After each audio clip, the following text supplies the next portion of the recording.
I've had Josh Portner on from Silka, and he could talk to you for 6.5 hours about chain waxes and lubes. Yeah. We're not going to get that bogged down in it, but what's your drivetrain setup going? Are you going oversize pulleys? Yeah, what chain? Yeah, so I was wax chains. I was doing that like 10 years ago. You know, like with a cooker pot. I kind of use I've used like all different waxes really.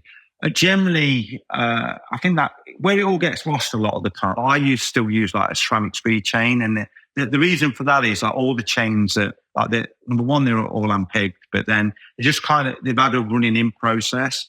And I think if you can do that, you know, like you run them in for like 200k, and then I think that's the art that everybody needs to realize a lot of the time. You're better off to run the chain in, and then you can, like you're going to put it in your cooker pot, do it that way, because that's the art of it really. Oversized pulleys, I've been running them again for like the last 12 years. Do they make a difference? It's marginal, isn't it? You know, like obviously trying to reduce like friction. The first one I ever got was the burner one. Can you remember the burner rear mat? I do, yeah. They were badass. They were like, and now I've just got a ceramic speed, like oversized, like pulley. I think that one of the biggest things is that, you know, everybody goes on about the bottom brackets and the pulleys. It's actually the wheels that make like the biggest difference, but it's kind of probably the most expensive one to kind of upgrade, you know, like with the bearings. But all, you know, like I do think they're kind of like the marginal gains, aren't they? Do you know what I mean?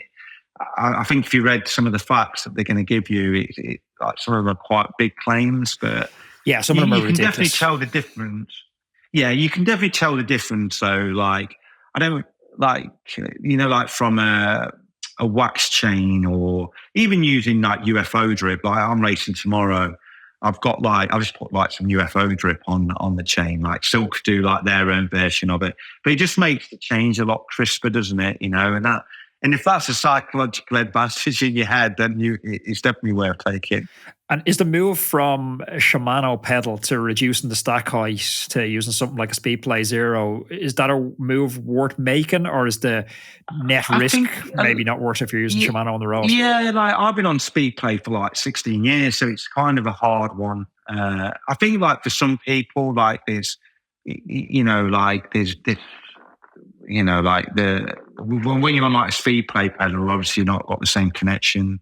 Like some people struggle with that, you know, like you've still not got that downward force on the bottom phase of the pedal stroke. In terms of aero, a lot of the time is you might like gain like 2 or 3 watts by dropping like that stack, you know, because obviously you drop like your back angle, you drop like 3 or 4 mil, then you'll make a gain. It's probably you know, that's an interesting one, really. It's probably the biggest one that I have to kind of correct when people have been to the winter and all. Like, they do go and do like this aero test. And we all know, like, if you drop your back angle, you drop like your front end, generally you're going to make like performance gain.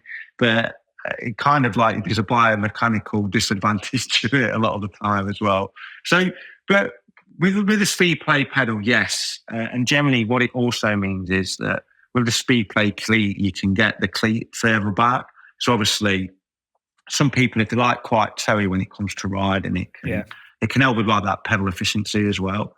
I think it'd be good it's always something that I would love to be able to do is kind of like, you get like this athlete, you know, like you optimize like the bike fit, and then we can measure like the peak torque of like how they're producing the power at the pedal stroke, whilst sitting on the saddle with a pressure map and optimizing it all. Maybe I'd like to think that we get to that stage, but at the minute we're a long way off it.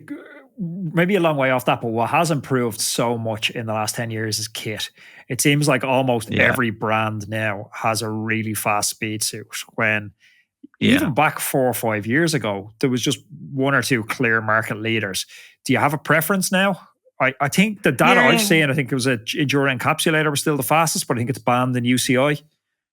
Yeah, like I was with Enduro, like we developed, like, so I worked with Enduro for like Enduro and Drive 2.0. So it was myself and like Alex Dowsett. We were like the test pilots for the Enduro kit. And then the Silicon Trip was, it was kind of game changing. It was And even till today, it is like one of the fastest suits that's available. We've just started working with we've moved over to like no pins now, and they've got some amazing kit. I've just had a custom suit made for myself, which is, I tried it on, and I think that's the big area that there's all like these suits, because you can have it custom scanned for yourself, and that's a big advantage. And then obviously, everyone's got this move now to the base layer, which it's basically just like a silicone strip that you wear under your clothing, really.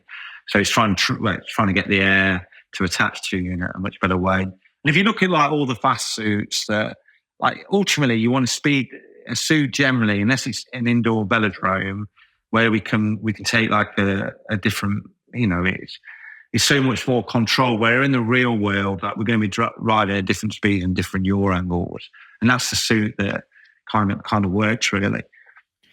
So if you're buying at your own cash, non-sponsored right now, what suit are you buying? If you enjoyed this conversation, please click up here. There's another video I know that you're absolutely going to love. And click over here and subscribe to the channel so you don't miss any of our amazing upcoming guests.